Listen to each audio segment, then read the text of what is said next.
Magandang gabi mga kahuwan. Narito na ang ating ulat panahon ngayon.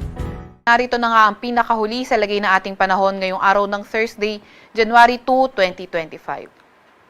Yung ating northeast monsoon o amihan sa extreme northern Luzon na muna nakakaapekto ngayon. Kaya asahan natin sa Batanes yung maulap na papawirin na may mga kasamang pag-ulan dahil nga sa amihan o northeast monsoon.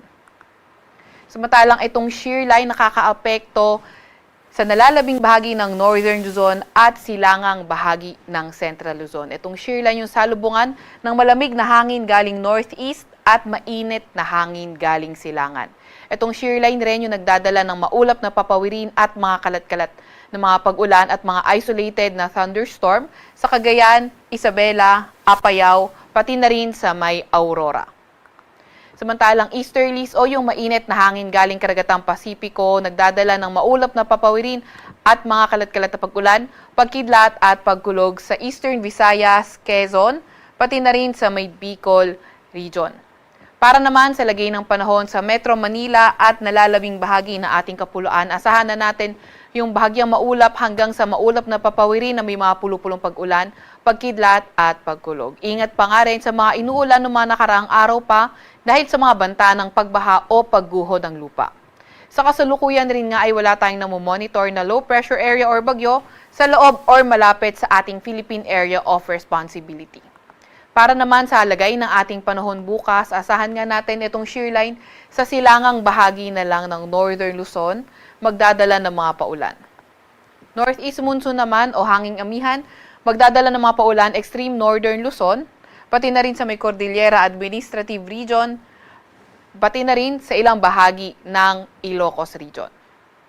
Asahan nga rin natin yung maulap na papawirin mga kalat-kalat na pag-ulan, pagkidlat at pagkulog sa may Kalayaan Islands kabilang ng Palawan.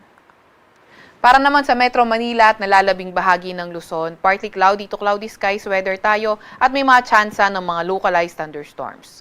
Agwat ng temperatura bukas sa Metro Manila at Legazpi ay 25 to 30 degrees Celsius. Sa Tagaytay naman at Tugigaraw ay 22 to 28 degrees Celsius. 16 to 23 degrees Celsius sa may Baguio at 24 to 31 degrees Celsius sa may Lawag. Agwat naman ang temperatura bukas sa Puerto Princesa at Kalayaan Islands ay 25 to 31 degrees Celsius. Para naman sa lagay ng panahon, Visayas at Mindanao, for tomorrow, asahan na nga natin yung mabuting panahon, fair weather conditions with chances of localized thunderstorms. Agwat ng temperatura sa Iloilo at Tacloban ay 24 to 30 degrees Celsius. 25 to 31 degrees Celsius sa may Metro Cebu. 24 to 33 degrees Celsius sa may Zamboanga. 24 to 31 degrees Celsius sa may Cagayan de Oro at 24 to 32 degrees Celsius sa may Davao.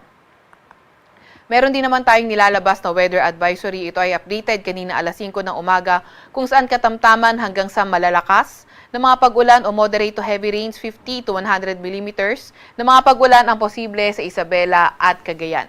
Kapag 50 to 100 millimeters yung mga pag-ulan, localized flooding posible sa mga urbanized, low-lying or near rivers, pati na rin yung landslide posible sa mga highly susceptible areas.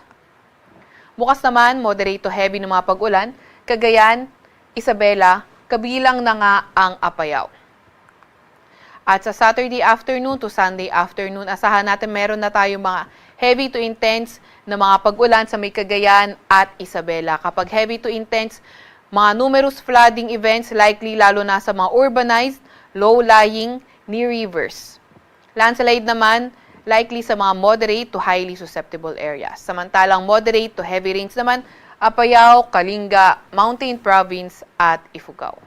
Kaya katulad nga na nabanggit natin kanina, ingat, lalo na sa mga nakaraang araw pa inuulan dahil saturated na yung lupa sa atin at posibleng mag-cause ng flash floods o hindi kaya landslides. Wala pa rin naman tayong nakataas na gale warning sa kahit na anong dagat baybay na ating bansa, pero ingat pa nga rin sa papalaot sa Northern Luzon dahil magiging katamtaman hanggang sa maalon ang karagatan. Sa Kalakhang, Maynila, ang araw ay lulubog ng 5:39 ng hapon at sisikat bukas ng 6:22 ng umaga.